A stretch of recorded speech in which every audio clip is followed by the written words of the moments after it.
अस्सलाम वालेकुम। मैं हूं उस्मान हनीफ और मेरे साथ हैं सीनियर रिपोर्टर सलमान सिद्दीकी। आज हम बात करेंगे पाकिस्तानी स्टार्टअप्स पर। पाकिस्तान का जो स्टार्टअप सेक्टर है वो माशाल्लाह से बहुत बूम कर रहा है। साल 2021 में पाकिस्तानी स्टार्टअप सेक्टर में जो इन्वेस्टमेंट आई है बाहर से वो 370 मिलियन डॉलर की आई है। तो ये जो है ये इन्वेस्टमेंट कोई 65 अरब रुपए बनती है रुपीज़ में जब हम बात करें, जो कि कहीं मैं देख रहा था कि केपीके के कोई 60 रोड प्रोजेक्ट्स और फिर वाटर प्रोजेक्ट्स और फिर सोलर प्रोजेक्ट्स, इस तरह के प्रोजेक्ट्स की इन्वेस्टमेंट थी, इतना उन्होंने उसमें लगाना था। ये इतनी बड़ी रकम है। और इसी तरीके से हम जब देखें तो पिछले 6 साल में जो है वो ये पिछले 6 साल में इतनी इन्वेस्टमेंट आई और इस पिछले 1 साल में जो है ना उतनी आई है। पिछले 6 साल के बराबर इस 1 साल में आई है 2021 में। और जो मार्केट में लोग हैं वो इससे भी ज़्यादा एक्सपेक्ट कर रहे हैं आगे चल के। तो हमारे साथ सलमान सिद्दीकी हैं। हम इस पे बात करेंगे कि जो इतनी डेवलपमेंट हो रही है इसके क्या रीजंस हैं, मार्केट में क्या चीज़ें चल रही हैं। तो सलमान भाई क्या कहते हैं आप?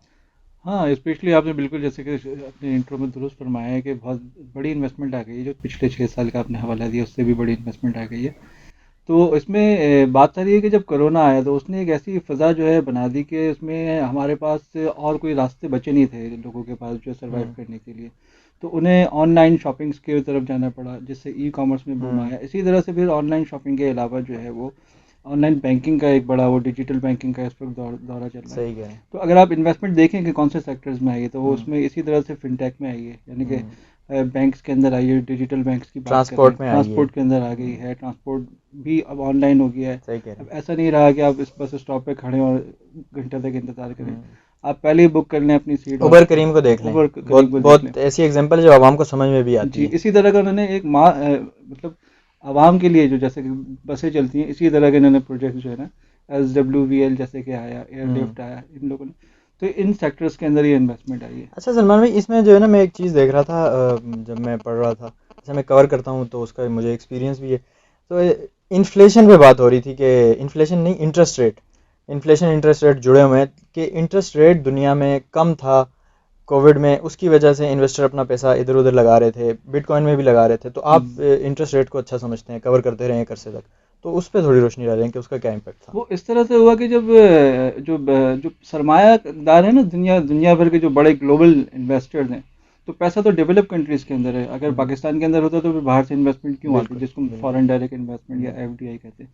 तो हुआ यूँ कि पाकिस्तान को पैसों की ज़रूरत भी थी, डॉलर्स की। और यहाँ पे इंटरेस्ट रेट हमारे यहाँ क्योंकि अभी इस वक्त भी कोई 9.75% है, और अगर उसका रिटर्न आप डॉलर टर्म में देखें तो वो 7-8% हम लोग अभी भी दे रहे हैं।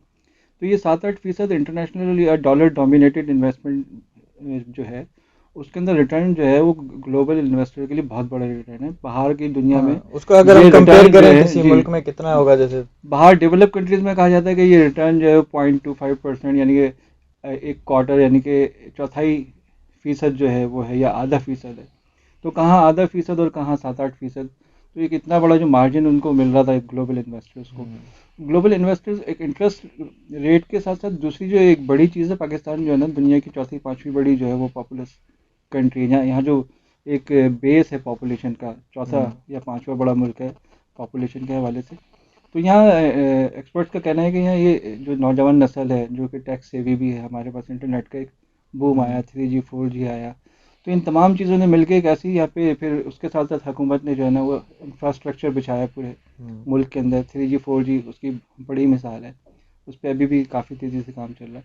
तो इन तमाम चीज़ों ने मिलकर एक जो है ना एक ऐसी फ़िज़ा बना दी थी कि यहाँ पर एक कोविड का फिर इम्पैक्ट भी आया कि हम्म। लोग घरों घरों में महदूद हो गए। तो ये हम्म। सारी चीज़ों ने मिलके एक जो है ना ऑनलाइन कल्चर को जो है ना वो फ़रोग़ दिया। अच्छा देखें, इसमें जो आम तौर पे जो है ना हुकूमत को लोग बैश ही करते रहते हैं, ठीक है, क्रिटिसाइज़ ही करते हैं। लेकिन अगर हम अपने स्टार्टअप पे देखें, मौजूदा हुकूमत में भी काम हो और पिछली हुकूमत में भी काम होते रहें, जी। तो हम सिर्फ अपने सेक्टर पे ही बात करेंगे। तो हुकूमत ने काफ़ी काम किया है उसमें। पिछली पिछली पिछला जो दौरे हुकूमत था उसमें NIC, नेशनल इंक्यूबेशन सेंटर जी। बने थे। 5 सेंटर उन्होंने बनाए थे, उन्होंने बड़ा रोल अदा किया, उन्होंने बड़ा अच्छा इन्वायरमेंट बनाया। अच्छा, शुरू में तो ये रहा है कि वो बहुत सारे उन्होंने स्टार्टअप निकाले। अच्छा, जी। एक तनकीद भी होती रही कि ये कोई बड़ा स्टार्टअप नहीं बना सके। सही। बच्चे इन्होंने बहुत सारे दाखिल कर लिए हैं। सही। लेकिन वो क्या कहते, मतलब ये एक हुकूमत का बड़ा रोल है जिसको अप्रिशिएट नहीं होता मेरे ख्याल में इस तरीके से। देखें जी, बगैर इंफ्रास्ट्रक्चर के तो कुछ भी नहीं हो सकता। तो हम्म हुकूमत ने वहाँ काम किया और अभी भी कर रहे हैं भी, जैसे हम्म 5G रोल आउट होने की बातें हो रही हैं पाकिस्तान में भी कि दिसंबर 2023 तक जो है पाकिस्तान के अंदर भी 5G आ जाएगा।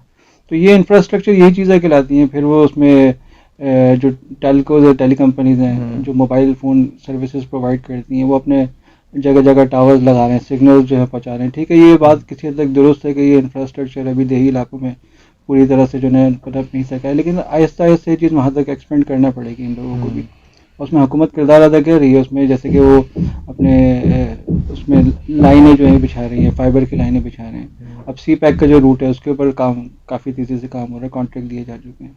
वहाँ इंफ्रास्ट्रक्चर टेलीकॉम का तेज़ी से जारी हो जा रही है। तो ये सी पैक आएगा, फिर वहाँ पर भी जो है ये IT टेलीकॉम की चीज़ें वहाँ पर भी फ़रोग पाएंगी। तो इंफ्रास्ट्रक्चर तो हुकूमत ने बनाया है। अब जैसे कि डिजिटल बैंक्स की तरफ से सेंट्रल बैंक ने इस वक्त किरदार अदा किया अपना। उन्होंने तमाम स्टेक होल्डर्स को ऑन बोर्ड लिया और फिर उसमें वो उन्होंने इंफ्रास्ट्रक्चर जगह जगह जो पॉइंट ऑफ सेल्स मशीन है वो लगा रहे हैं। तो ये सारा IT इंफ्रास्ट्रक्चर यही होता है। इसी तरह से पॉइंट ऑफ सेल लगाने से जो है वो ऑनलाइन से जो सही पेमेंट कह का रहे हैं, कल्चर है वो फ़रोग पाएगा। सही कह रहे हैं। तो इसी तरह से अब सवाल ये पैदा होता है कि अभी हमारे पास कौन से सेक्टर्स हैं जिसमें स्टार्टअप्स में इन्वेस्टमेंट आनी चाहिए और कौन से ऐसे सेक्टर है जो करीब हम्म मुस्तकबिल में उसमें आनी बिल्कुल चाहिए। बिल्कुल सही कह रहे तो हैं। उसमें अभी जैसे कि हुकूमत का जोर है कि इस वक्त हमारी इंपोर्ट बहुत ज़्यादा बढ़ गई हैं। तो इंपोर्ट सब्सटीट्यूशन के सेक्टर्स के अंदर इन्वेस्टमेंट लाना चाह रहे हैं। इसी तरह से वो सेक्टर्स जिसमें एक्सपोर्ट्स किया जा सकता है। तो हमारे IT की अगर आप एक्सपोर्ट्स की बात करें तो वो इस वक्त कोई 50% का इजाफा जो है इस पहले 6 माह के अंदर देखा जा चुका है। और अब हुकूमत जो है वो इस चीज़ पर जोर दे रही है और उनका फोकस आ गया है कि हमारे जो मुस्तकबिल में जो हमारा जो करंट अकाउंट डेफिसिट जो है वो फाइनेंस कहाँ से करेंगे। तो उन्होंने एक स्ट्रेटजी बनाई है। अभी फाइनेंस मिनिस्टर साहब ने अभी एक जगह गुफ्तगू करते हुए कहा कि हम जो डेफिसिट है, करंट अकाउंट डेफिसिट, हम्म वो हम डेफिसिट इससे IT एक्सपोर्ट से पूरा करेंगे। वो 50 अरब डॉलर की एक्सपोर्ट देख रहे हैं अगले 15 साल में। तो ये बड़े कोई छोटा अमाउंट नहीं है 50 अरब का। अभी तो बिल्कुल। 1 अरब की भी हमारी एक्सपोर्ट नहीं है। तो अगर 50 अरब हो जाती है तो जो हमारा डेफिसिट है वो तो पूरा हो जाएगा हमारा। बिल्कुल, उनका स्ट्रैटेजी यही है कि IT सेक्टर जो कि एक हम्म नॉन ट्रेडिशनल एक्सपोर्ट सेक्टर हम्म टेक्सटाइल और राइस के बाद तीसरा बड़ा जो है सेक्टर बनकर उभर कर सामने आ रहा है एक्सपोर्ट की फील्ड में। तो उनका फोकस यही है कि इसको जो है बूम दिया जाए, इंसेंटिव दे रहे हैं इसको। फ्रीलांस जो हमारे IT के सॉफ्टवेयर डिज़ाइनर हैं उनको काफ़ी इन्होंने सहूलियात दे रहे हैं ताकि वो पैसा अपने मुल्क के अंदर लेकर आएँ। अच्छा देखें, जो स्टार्टअप हैं, स्टार्टअप को जो है वो इन्वेस्टर ना बड़ा एक, उनका जो देखने का अंदाज है ना स्टार्टअप हम्म, को, वो बड़ा इंटरेस्टिंग है। देखें, इन्वेस्टर ने कहीं ना कहीं इन्वेस्ट तो करना है, अगर वरना जी चलें एक इंटरेस्ट रेट की भी बात हो गई, लेकिन उसको इन्वेस्टर का पास जो पैसा है वो उसने बढ़ाना है, तो कहीं ना कहीं इन्वेस्ट करेगा वो जाके। तो स्टार्टअप की दुनिया में क्या होता है कि देखें, एक बंदा है, उसको कोई आइडिया है, एक आम इंसान है, उसको आइडिया आया, सही। तो और उसके पास पैसा नहीं है, फिर वो इन्वेस्टर है, एक इन्वेस्टर उसने उसके पास पैसा रखा हुआ है, लेकिन हम्म, उसका पैसा जो है ना वो स्टेगनेंट हो रहा है, तो उसको सही कहीं ना कहीं लगाना है, तो ये दो लोग मिलते हैं। सही। अच्छा, इसमें उनको स्टार्टअप में जो खास बात ये है कि जो एक नंबर कोट किया जाता है वर्ल्ड बैंक का, कि 10 में से एक एक जो कामयाब होगा 9 फेल हो जाएंगे, लेकिन जो एक सही कामयाब होगा ना, वो हो सकता है कि आम ट्रेडिशनल 100 कंपनियों से ज़्यादा बड़ी चीज़ हो जाए। और उसकी बिल्कुल एग्जांपल हमारे पास फेसबुक, ट्विटर, बड़ी बड़ी सिंपल सी एग्जांपल है लोगों को समझाने के लिए। बिल्कुल सही। अच्छा, मुझे ये आप FDI कवर करते हैं, फॉरेन डायरेक्ट इन्वेस्टमेंट, तो ये जो हमारे पास स्टार्टअप्स में जो हमारे पास फंडिंग आ रही है, ये उसमें काउंट करते हैं इसमें, या FDI में, या नहीं? उसमें बिल्कुल एक अलग से कोई सेक्टर नहीं है कि उसमें स्टार्टअप्स को अलग से मेंशन किया जा सके, लेकिन आप उसमें इस तरह से देख सकते हैं जैसे बैंकिंग सेक्टर है, फिनटेक है, financial technological technology financial tech companies हैं हाँ, जिसको फिनटेक, फिनटेक बिल्कुल। कहा जाता है, हाँ बिल्कुल यानी कि डिजिटल बैंक्स हैं। बिल्कुल। तो वो पैसा उसमें आ रहा होता है, काफ़ी हम्म पैसा उसमें आ रहा होता है हम्म और काफ़ी पैसा नहीं भी उसमें शुमार हो रहा होता है। जैसे कि अब कंपनीज जो है अपनी फंड रेजिंग के लिए खुद ही मार्केट में चले जाते हैं और खुद ही फंड रेज करके ले आते हैं। आता तो थ्रू प्रॉपर चैनल है, स्टेट बैंक के थ्रू है, हम्म लेकिन उसमें कुछ पैसा रिफ्लेक्ट कर रहा होता है, कुछ नहीं कर रहा होता। तो बल्कि काफ़ी बड़ा अमाउंट, जैसे कि आपने बताया भी कि $370 मिलियन 2021 के अंदर जो है साला जो कैलेंडर ईयर है उसमें पाकिस्तान में आए हैं, जो कि काफ़ी बड़ा अमाउंट पाकिस्तान के लिहाज से है। आपने जैसे कि कहा भी कि पिछले हम्म 6 सालों में इतना बड़ा अमाउंट नहीं आया था जो 1 साल में आया। तो ये पैसा रिफ्लेक्ट करता है उसमें, लेकिन पूरी तरह से नहीं करता है।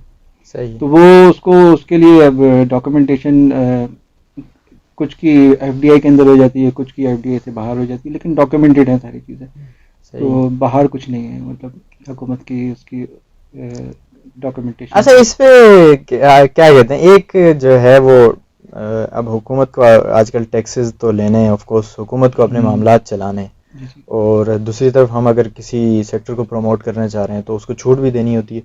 तो एक बैलेंस जो है ना, वो बैलेंस कहाँ पे आता है? कि कहीं मैं पढ़ रहा था कि शायद हुकूमत के यहाँ पे भी वो डिमांड कर रहे हैं कि मज़ीद हुकूमत को टैक्सेस में छूट देनी चाहिए, रेगुलेटरी इन्वायरमेंट अच्छा करना चाहिए ताकि इन्वेस्टर्स ज़्यादा हैं। तो यहाँ पे आपको कैसे लग रहा है? ग्रेजुअली चीज़ें होती रहती हैं। अब टैक्सेशन हर हुकूमत का एक टारगेट होता है कि ज़्यादा से ज़्यादा फॉरेन इन्वेस्टमेंट अट्रैक्ट की हम्म। जाए। उसके लिए वो काम कर तो रहे हैं। टैक्सेस जो है वो जहाँ छूट दे सकते हैं वहाँ दिए भी रहे हैं। जैसे कि इन्होंने एक काफ़ी बड़ा इंसेंटिव जो है वो फ्रीलांस जो वर्कर्स हैं उनको दिया। तो इसी तरह के इंसेंटिव्स दे रहे हैं वो। अब पूरी तरह से भी टैक्सेस 100% भी नहीं छोड़े जा सकते, हुकूमत भी चलानी है, और हुकूमत को अखराजात और फिर लोकल इन्वेस्टमेंट भी करनी होती है, जो कि इन हम्म। टैक्सेस के कलेक्शन के ज़रिए ही जो है अखराजात पूरे करती है हुकूमत। तो उसमें ये डिमांड के और इंसेंटिव देने चाहिए, और उसमें बातचीत जो है वो मुसलसल होती रहती है, हुकाम के दरमियान, इन्वेस्टर्स के दरमियान, फिर जो वर्कर्स हैं उनके दरमियान। तो वो बातचीत का रास्ता तो मुसलसल चल ही रहा है। तो अ, इसी तरह से है। आगे अब देखें क्या तजावीज़ आती हैं और क्या फिर उस पर गौर व फिक्र होता है फिर। चलें सलमान भाई, बड़ी दिलचस्प गुफ्तगू रही। तो नाजरीन, फिर मिलते हैं अगले अगले किसी वीडियो में। बहुत बहुत शुक्रिया आपका। अगर आपको इस वीडियो में कुछ अच्छा सीखने को मिला है तो मेरे ख्याल में आप अपने दोस्तों से शेयर करना पसंद करेंगे इसको। Thank you very much. अल्लाह हाफिज़। अल्लाह।